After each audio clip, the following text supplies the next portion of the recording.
to get her life together around this internet so we can get on. That was a game. Hey everyone, happy new year. This is our first time being back. Oh, wow. We've been gone for a really long time, huh? So, I am Dr. Ifetayo Ojelade, hanging out here in Atlanta, which is also Muskogee. Well, it's Muskogee territory, is also known as Atlanta, Georgia.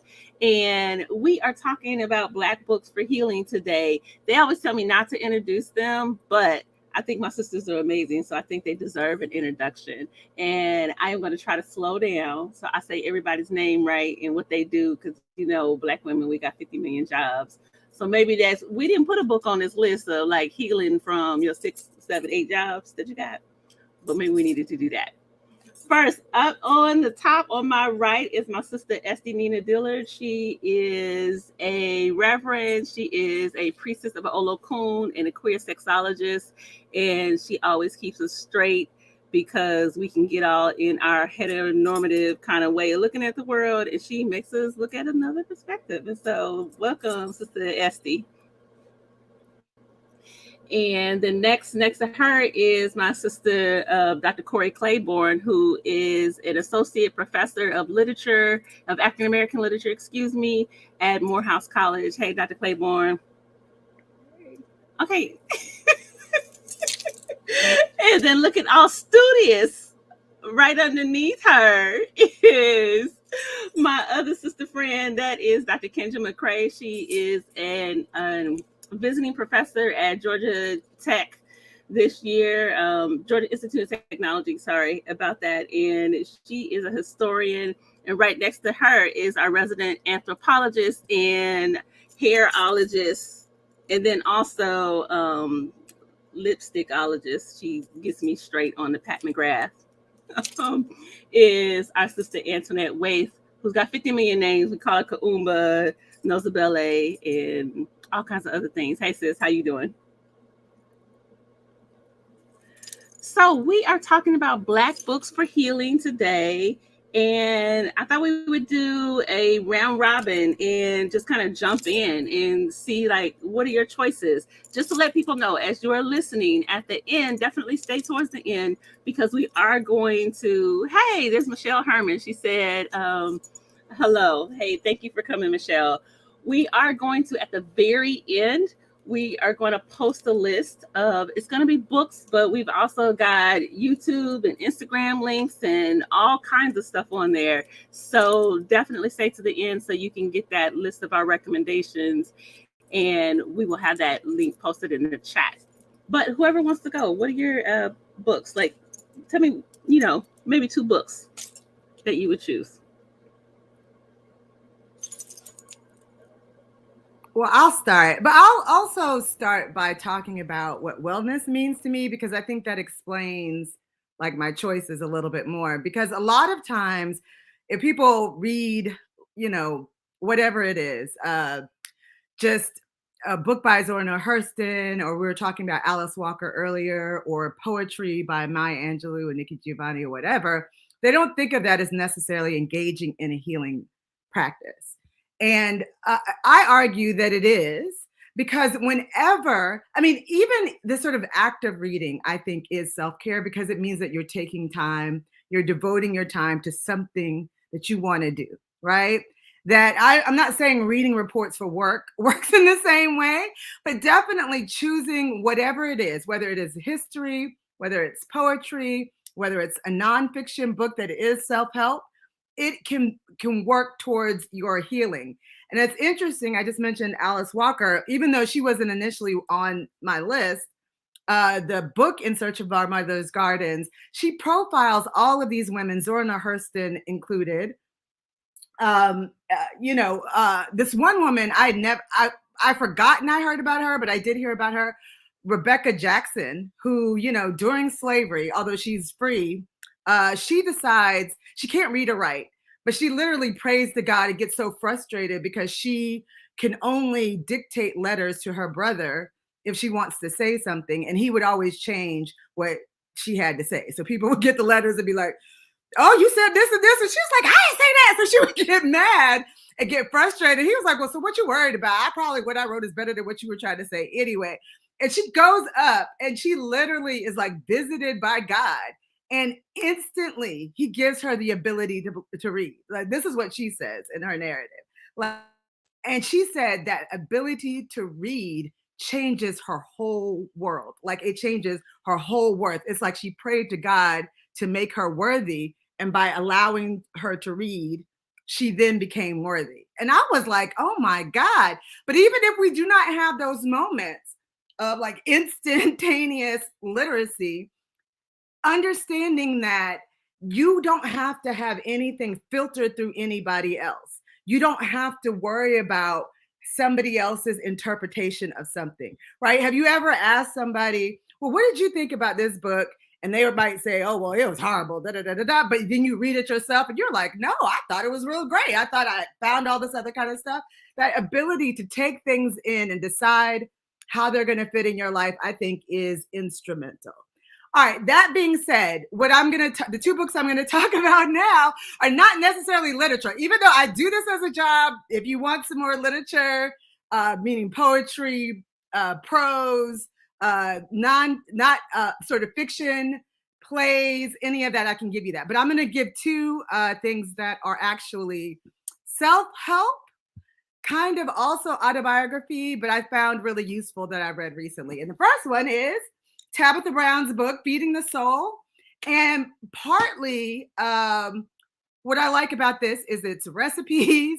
It is family history and lineage. She's from North Carolina, so a lot of her stories about growing up, I really responded to and I understood.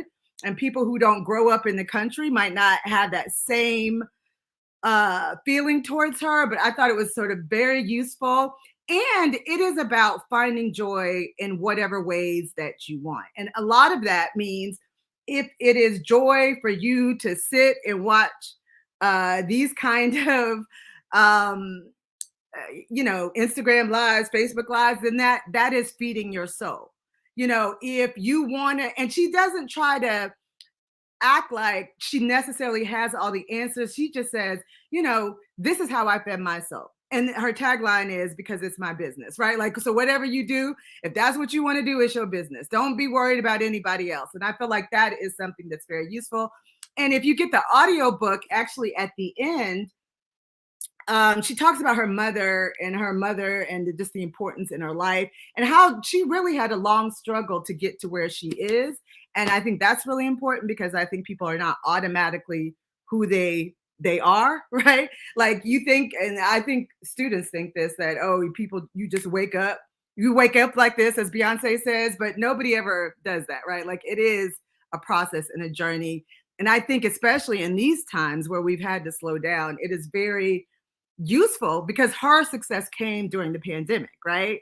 That it is very helpful for us to think that whatever it is, when it's our time, we are still going to manifest that. So that's one. And to hear her mother talk on the audiobook after she talked about her, she had tapes that she kept. I thought that was so special because my mother also passed away. So it was almost like I was hearing my mother talk about what I was going to do in my life too. So that's one. The other one actually is a last minute pick, which is about getting organized. Now, you might think, well, what does this have to do with the healing? I cannot tell you, because when you're home, like during this pandemic, I realized partly when you're forced to be in your house, not knowing where stuff is or feeling like you're crowded in something or having a closet that's crowded, even though you ain't wearing no clothes or you wear the same outfit over and over again, is so frustrating. And this woman, Nikki Boyd, she's from Charleston. She has an organizing business, which I probably need to hire her, but she gives like really good tips about things about just why you have clutter in the first place. And like when you start, just like I had 55 a million Apple cables and I only got 2 devices. And so my question is, why do I have all these cords? Do I need all these cords? And instead of me trying to get mad that I pull out my desk drawer and all these cords come out, why don't I just give away the rest of the cords I don't need? I was like, or keep one in my car in case I forget it or whatever. take one to work, but if I got 7 more, then I need to give them away.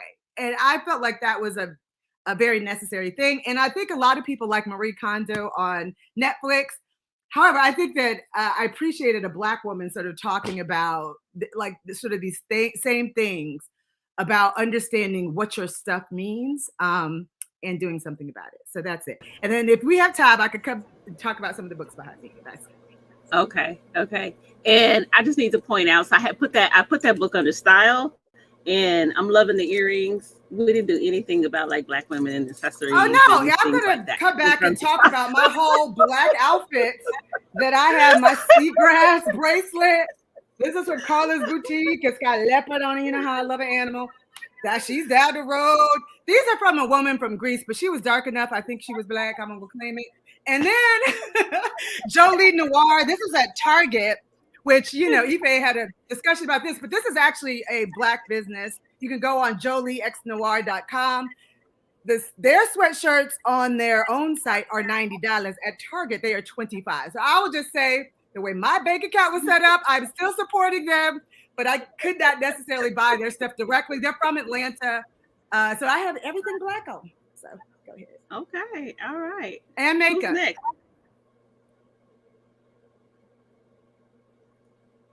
Who want to share? Go, Nozibele. Okay, I'll go next. I think it's really important to talk about, you know, like Corrie started out, what wellness means to us. Because I think when we talk about wellness, a lot of times people just focus on mental health awareness, you know, and when you say that, they don't talk about financial wellness. They don't talk about sexual wellness. They do not talk about political wellness, right? Mm-hmm. Because that's really a thing. So when we talk about wellness, I look at all of those aspects of spiritual wellness, and I take all of that into accountability. So with that in mind, one of the books in terms of making sure I stay balanced and spiritual wellness is... Oh my goodness. I just pulled that because I saw they in our group they posted those cards. You know, the sister has a thing of cards. I don't think I even realized the book was on there. Okay.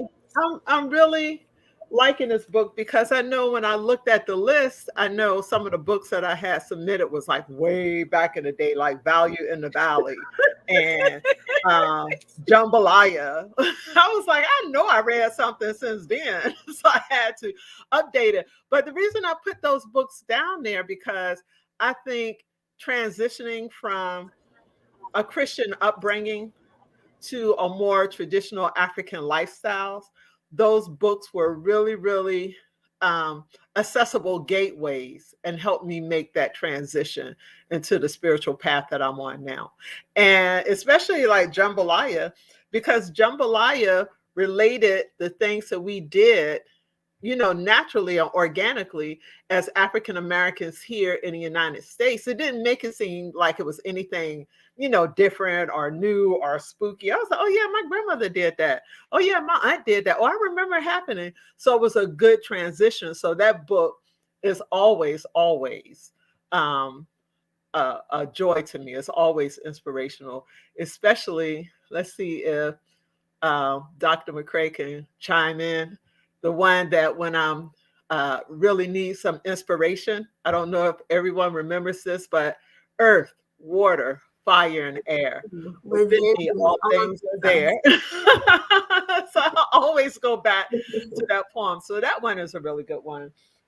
In terms of, I guess. Wait a minute, I don't know what that is. Wait, which one is that? I don't know that one. That's the chant for self-esteem. From Jambalaya. Yeah, from Jambalaya. Oh, okay. I didn't realize. Yeah. Oh, okay. Earth, water, fire, and air. Within me, all things are there. The flesh on my bones is like the earth. It's soft and firm and full of worth. The blood that flows within my veins is like the ocean, rivers, and rains. My spirit soars and takes me higher. This is where I keep my fire. My breath and thoughts are like the air. I can do anything and go anywhere. Water, fire, and air. Within me, all things are there. And so I pledge to myself power, love, strength, and wealth. Power, love, Thank you, Dr. McCray, for the signing addition. But I just said all that to say is that poem really, even though I say it now, is something that really resonates within me, and it really, really touches my soul. So that book will, no matter how old it is, that book will always be number one for me, and also that one. So those are the ones I'll start off with. Thank you. No, one of the things that Dr. McCray had us do, she pointed out, like, let's identify the classic text, because we did have some like old school stuff. But that was like really impactful, because I know that I put Debrina Jackson Gandy's book on there because I just loved it. And so we had the classics and then kind of the new school stuff that we're reading right now. So I think it is important to have that balance. So Dr. McCray, you want to go next? Sure. I was surprised. I had a memoir on my list. I recently read a historian's memoir. So I read Nell Irvin Painter's Old in Art School. So it is about when she retired from being this, fabulous ranking historian, and she wanted to go back to art school and fulfill her dream of being an artist. So she actually went and got another bachelor's degree and another master's in art. And she just really started all over trying to pursue this career. And she has lots of nuggets in terms of perseverance and persistence and just not taking no for an answer that I really, really, really enjoyed, because a part of my self-care involves quelling my anxieties. And I really love it when someone can give me advice, on how to quell these anxieties and this imposter syndrome and all this kind of stuff. So Old in Art School, that was my first recommendation, and I listened to it on audiobook. So I don't have the book to hold up. And then I just got my self-care ritualist journal in the mail. It is by a sister named Waithe DeVoe, and it has been really helpful. I love it. It's got lots of great prompts in it, and I would definitely recommend it. And I recommend it on our syllabus, our self-care syllabus. There was a space for decks of cards. And so I actually love working with my Slay Your Inner Critic deck of cards. And you can get that on Etsy. And they're just really good affirmations. I also use those as journal prompts. And I learned to journal from going to a healing paradigm.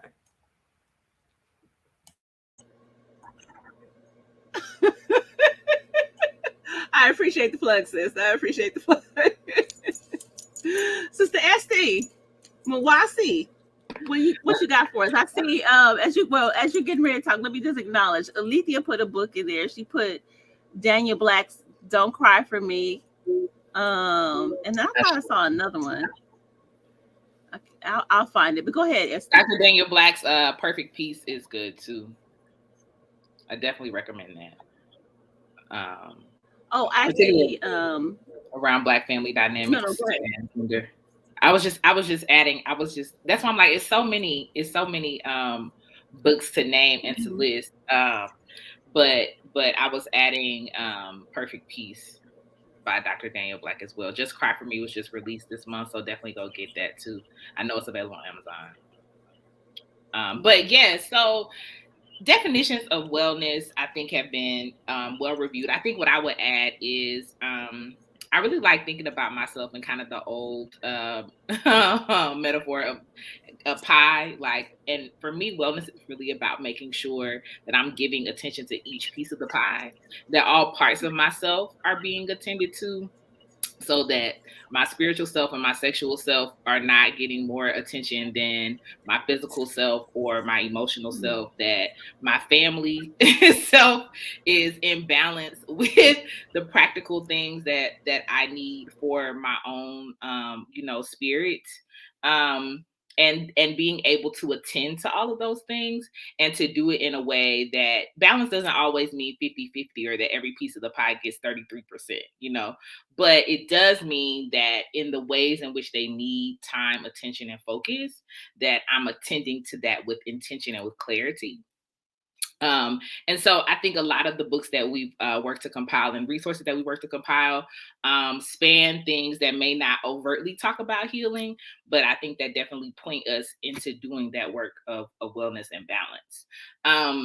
So to that point, I'm going to share one book that I really love that is called I Ask for Intimacy by Renita Weems, Dr. Renita Weems, which is an older book. I actually don't know when this was published, but I really love this book because Dr. Renita Weems does a good job of she's actually a Hebrew Bible scholar, so an Old Testament scholar in the Christian tradition, but she does a really good job of writing these stories about her own intimate challenges in context with kind of her Christian experience and narrative, but not from a place that is preachy or churchy or that you even need to be Christian to identify with and find good resource in.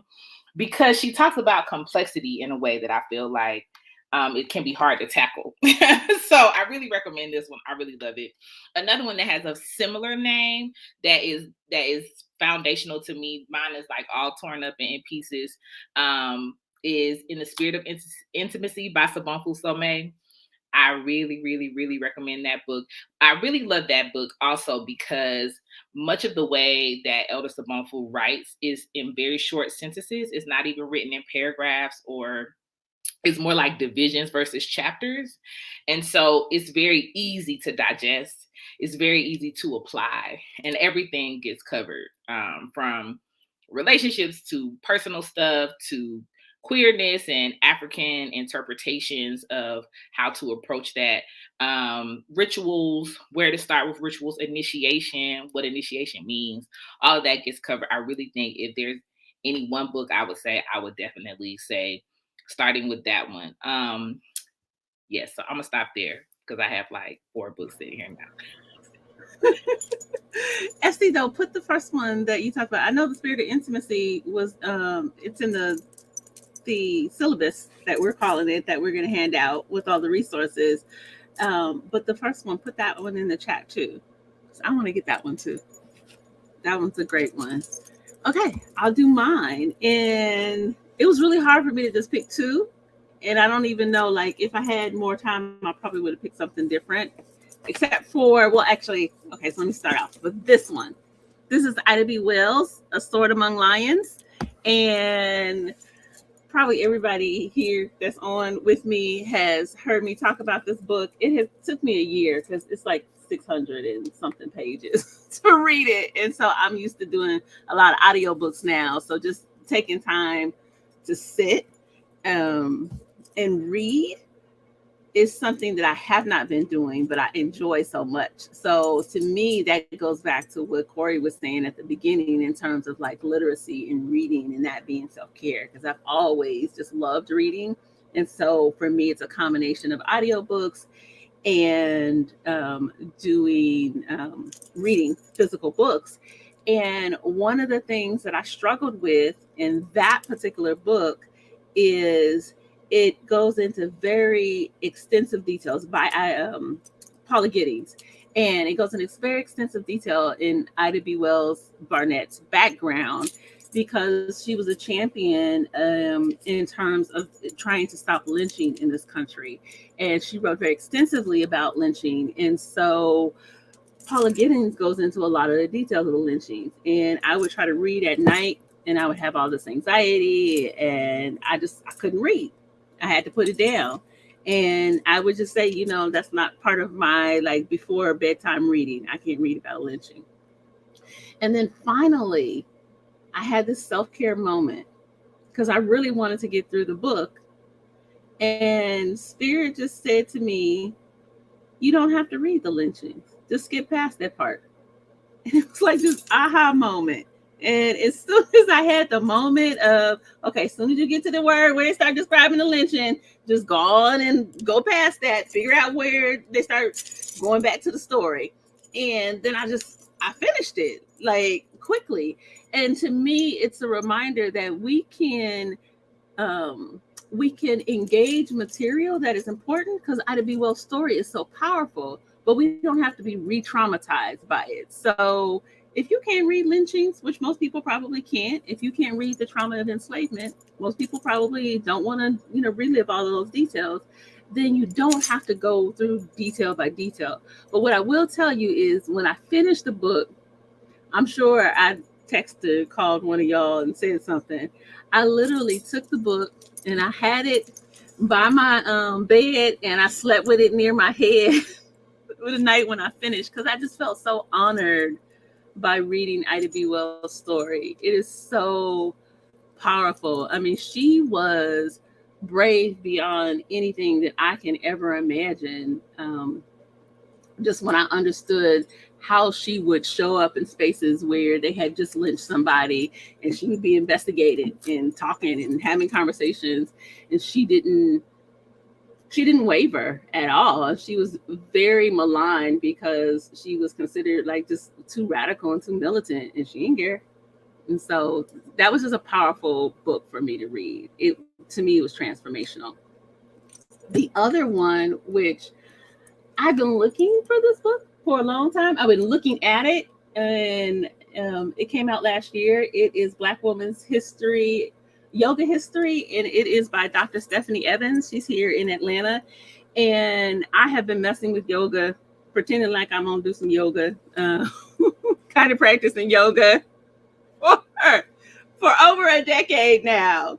Got really intense in doing it, and I always had this discomfort, because the way that yoga tends to be engaged in our country is, it feels very colonial.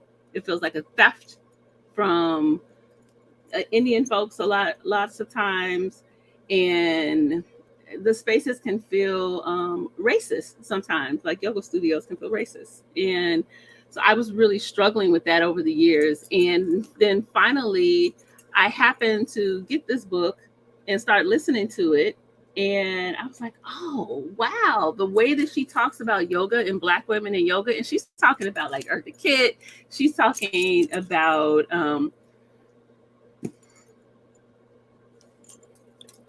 Harriet Jacobs, and Harriet Jacobs, that's not the one. And Rosa the front of the butt wouldn't get Rosa Parks. Thank you. Rosa Parks, 40-year yoga practice. She's talking about all of these Black women. Yeah. Rosa Parks practiced yoga for 40 years. 40. She's talking about all of, thank you. So when you read the book, now there's some parts in there where Corrie, the literature professor, takes a knife and, cuts necks. But if you can look here, that, you are making me sound like I was not. I am still reading it. I have not finished. I have not passed the judgment. Okay. But it is important, because what she talks about is Black women's engagement of movement and actual yoga practice. And she talks about it from her perspective, is from an African-centered perspective, like the ways in which Black people have historically, from enslavement, Black women have engaged in yoga and meditation. And I think it is brilliant what she did with it. So those are my two recommendations. Yeah, I'm gonna have to get that book. You would like it. I mean, I thought it was amazing what she's doing, because she's doing research and she's predominantly looking at Black women's narratives and memoirs, and she goes through people's memoirs and she's showing the ways that Black women were engaged in movement and taking care of their body, which directly kind of contradicts this idea that Black women, we don't exercise, we don't take care of our bodies or things like that. And then even kind of challenging myself, because I started this out and saying I've been playing with yoga for over 10 years. And look at how I did that. Like, all of y'all know, because, there's been times where I'm like, well, I can't come to that because I'm going to yoga class. So I haven't been playing. I've been doing yoga for well over a decade, probably like 15 years now. But just even the ways in which sometimes we may talk about the things that we do to care for ourselves. sometimes that gets dismissed for Black women, and I think that it's important for us not to do that. Go ahead, Nozibele. And I think that's really important because I've always been like, in terms of yoga, like, oh, I don't like that. And, not really for it, not really against it. But I think about 5 years ago, one of my girlfriends gave me a yoga pass to the Acme Yoga Studios, and it was for anything for the whole. I can go at any time. I can take any class, and I was like, I don't like yoga, man. When I went there, I was up in that camp all the time. They had full moon yoga. I was up in there. They had afternoon. I would drop the girls off at school in the morning and go to yoga and then come back in the evening and do it. And then I realized how good it makes you feel. Because after you do those stretches, you can feel the circulation moving in your body, and it's such a good thing that, I stopped because of COVID, but I was like, you know what, that doesn't have to stop me. So I think around July of 2020, I started to do yoga from an app that I do for strength and flexibility. But yeah, you can't sleep on the yoga. Yeah. And I think that's one of her points too, that, yoga has like 8 limbs or 8 paths, right? Like, and so service to others is yoga, right? And I think that what we always, breathing, there's all kind of karma and dharma and all this other kind of stuff that is specifically, Southeast Asian in nature. I'm not saying it's not in some ways borrowing culture, but I think that when you understand how women that were enslaved, who had this practice of breathing, of meditation, of understanding that they couldn't have their body just sitting there. Like Harriet Jacobs, she hides out in what she calls a loophole in this attic for 7 years, trying to be, at least see her kids, but evade this white man who was trying to terrorize her. 7 years, right? And it's this idea that when she gets ready to run, she was like, I haven't moved much. She was afraid to come down to even, because she thought the kids would, if they see their mother, they're gonna be like, Mama, whatever. Or she didn't want everybody to know. And so she stayed up there and, just had people bring her food and do all this other kind of stuff. And so when she gets ready to decide she's going to run, it's this recognition that she has to get her body ready for freedom. And I'm like, you know what? And so very conscious. In there, she talks about, Black people who might have gone to the white church, but they also the next day would go out into the woods and do the ring shout. Like, she talks about that. She's very conscious of all the ways in which, and working for people, helping other people get free, doing all this stuff. It becomes part of this practice that, so when Stephanie Evans talks about that, like, absolutely, that's yoga. And then so when Rosa Parks is worried about the Scottsboro Boys and Reese Taylor and NAACP and making sure everybody gets free, you're like, that's also yoga. So why am I surprised that she would get on the mat? Because how could you go through all that? How could you stay in that struggle for as long as she did if she didn't have something that grounded her and that sort of pushed her forward? So yeah, but I understand why people don't like the stretching part, but I think that but the stretching part, I think, also gets them able to do some other stuff too, right? Like, makes it like they can sort of flow into activist work and other kind of things that people have to do. Mm-hmm.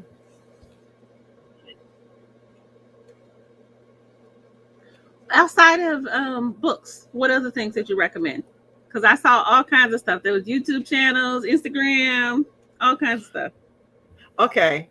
Now, I think a while ago, I think I texted you all. It's a filmmaker in Atlanta. Her name is Omalara Lama Aina. And she did this wonderful interactive thing. It was called Wash Day. And I took the girls with me. And it was an art exhibit. It was a film showing. It was a poetry reading. It was, a song. All of this was going on at the same time. So what we did when we walked in, she had little strips of cloth that you wrote a letter of love, of hurt, of your regret to your mom or your daughter or whatever, and you put it in a little basket. And then they would take those little cloths and hang it on a line. You remember back the clothesline back in the day in the South? So they had all these things that was, hanging on a clothesline. So you would go around and you would read the little different things that people wrote to their moms and their daughters or their grandmothers. And then they showed the film. When we went in that film, my daughters cried because it was just a really short film. It was maybe about 5 minutes. And it was dealing with a grandmother, her daughter, and her daughter's daughter. And the daughter and the mother was having some type of disagreement. And, of course, the grandmother brought them all together. And in the end, after the movie, there was a part where they did a live poetry reading. And they had a lady that was there that was washing clothes. And every now and again, she would get up and she would make a sound and record it. And then the sound ended up being a song. So she would get up and she was like, la, la. And then she'll go back and she'll start doing the thing of washing the clothes, and then she'll come back. And can I tell you, even thinking about it now, I teared up so bad.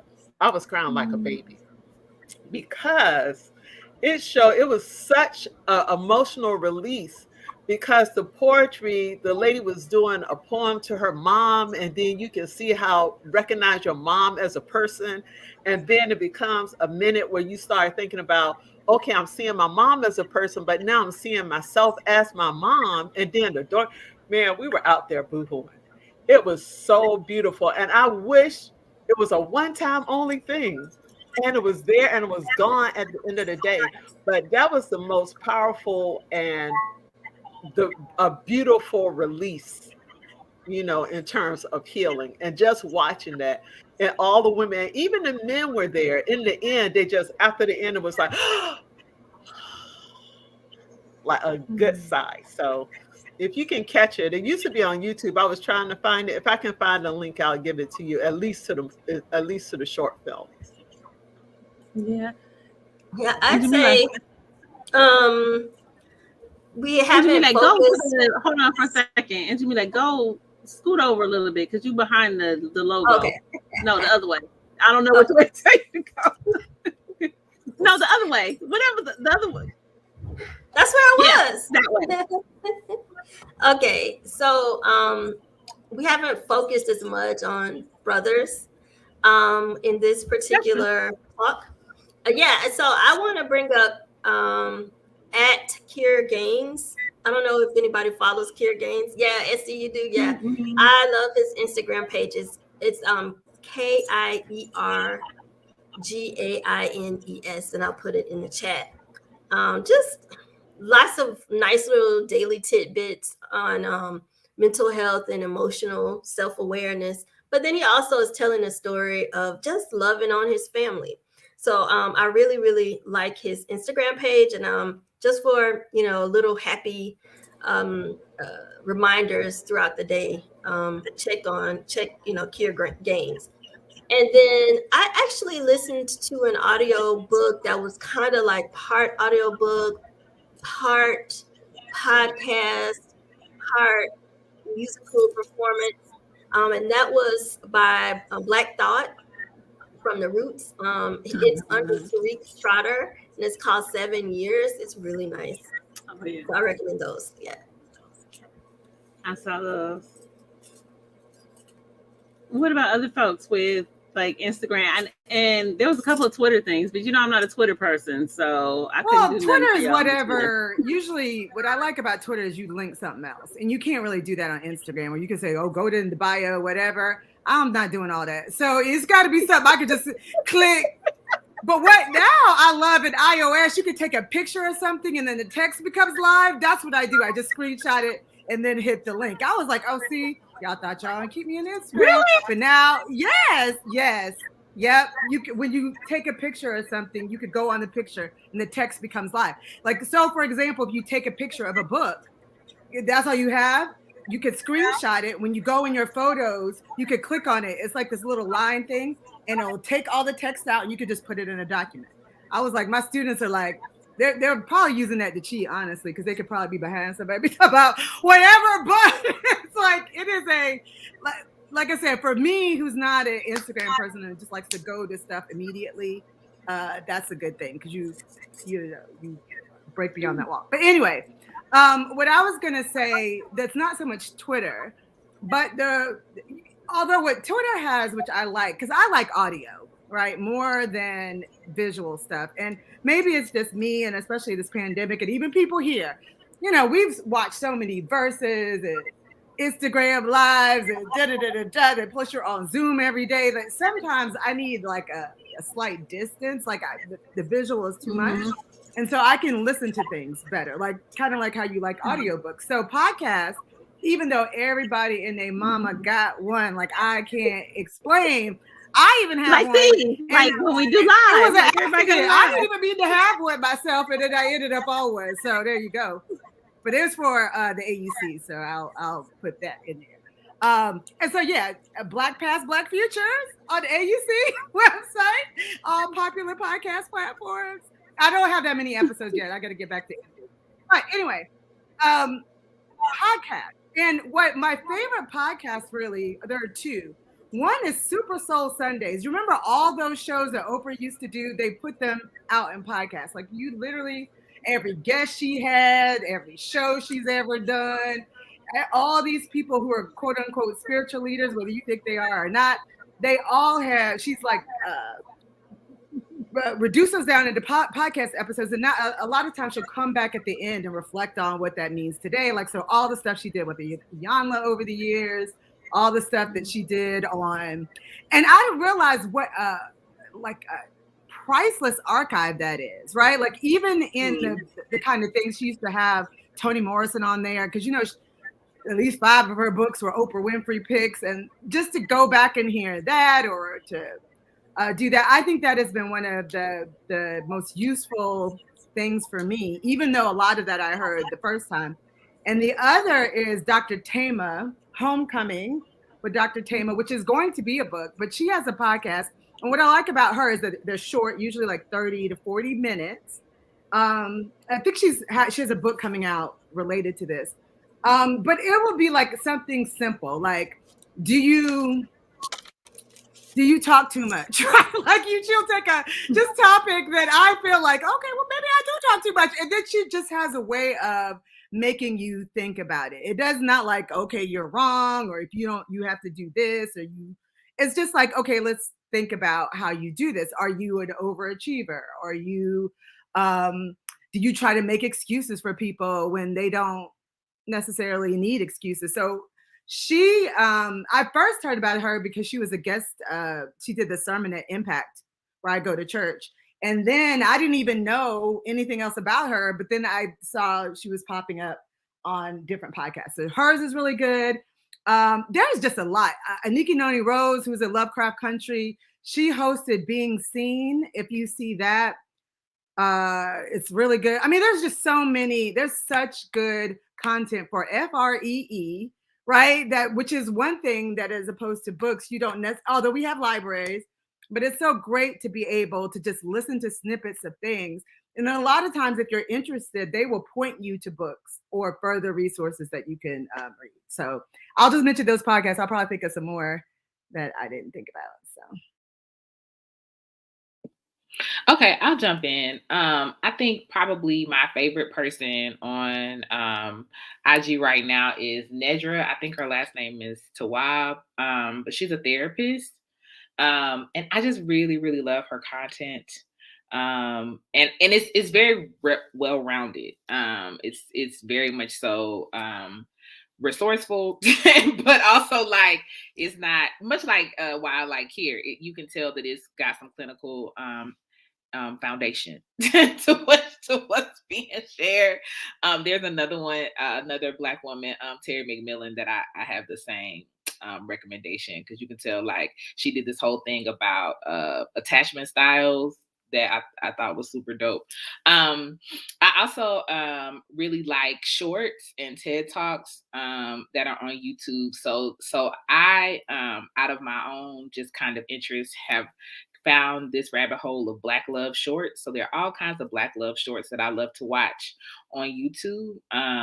Refinery 29 does a good job of making sure that they do ones on queer folks.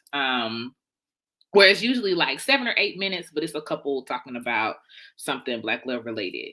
And I think a lot of that has spawned from the Black love show that now has its own app and network and all of that. And so now it's kind of trending in the kind of content people are putting out. So I definitely recommend that too, especially because pandemic partnership life is real. Amazing, wonderful, real. But the other thing that I was gonna add to TED Talk wise, there's a TED Talk that I really love that a Black woman did. I'm blanking on her last name, but her first name was Chloe. I have to look it up and I can link it. But she talks about shifting from thinking about purpose to thinking about wellness in pursuit of your career. And there's some other good things because TED Talk has done a good job of letting Black people have their say. But that for me is one that I often will refer people to, particularly when trying to reframe and rethink. I'm also going to offer a shameless plug because spiritual care is what I do. So I have content that's on Twitter, that is on IG, that's coming to TikTok in a couple of days. So I definitely am a person who creates content around spiritual care, offer rituals. I'm also hosting a virtual retreat on 2/2/22. So if anybody wants information about that, but my work is to be a wellness resource to folks. So I definitely would name myself as well.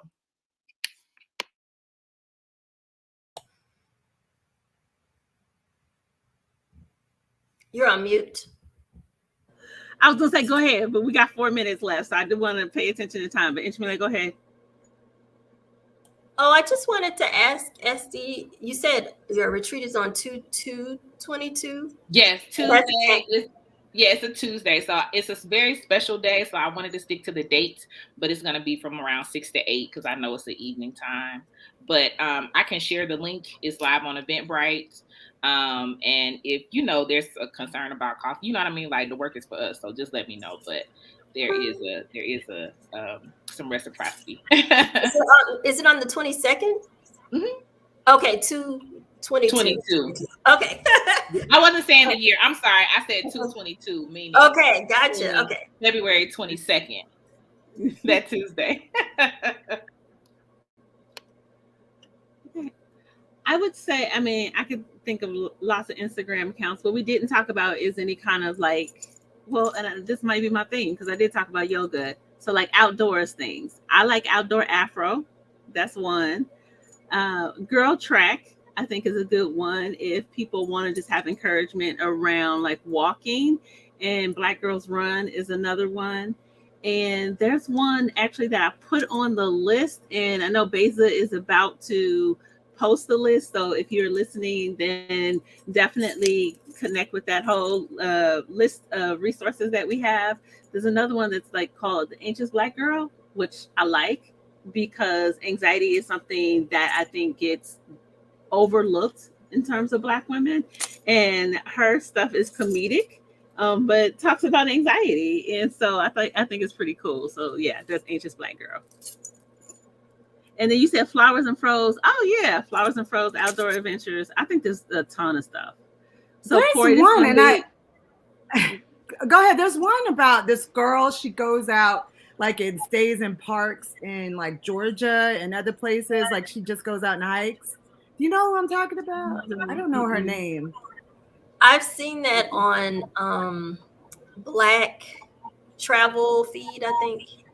I don't even know, but I was like, oh, maybe I should go stay out in the state park. But then I was like, oh, my kid. But there are moments where she makes it look so freeing because she would be by herself and just go out and just like talk about staying in nature. And I was like, oh, but that just like I enjoy her watching her, but I didn't know if anybody else followed it.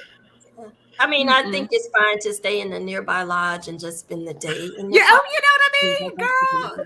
Like when I had my dad's camper, I was like, I literally can roll this whole thing with a shower and a stove and a bed to pull out and cable all out into the woods, right? And weapons, because we all know that's where all the stuff happens. Right. You know, I do not want to be that person. It happens in the woods. That's enough to keep Black people away. She went out in the woods and she worry about in the city. We got to worry about it in the woods too. Nah. Anyway, today, you all, I know that my colleagues have a hard stop, so I want to stop us right on time. I apologize 1,000 times. We're going to blame it on Mercury being in retrograde. Nozibele says we're attacking Mercury all the time, that we did not start on time, so we didn't have as much time to talk about this, but we will certainly revisit this conversation about Black Books for Healing. So Beza has put the link, so thank you, Beza. She put the link in the chat, so if you have missed the link, then, or if you won't miss the link because it's in the chat, so definitely click on that link. It's got a whole PDF. It's several pages of all kinds of stuff. And if you have ideas about stuff that you're interested in that you think we should have added to the list, then definitely put that in the chat. So we are here next month. We are here every first Fridays from 12 to 1. So definitely come back and hang out with us. Thank you, guys. See you later. Thanks for coming.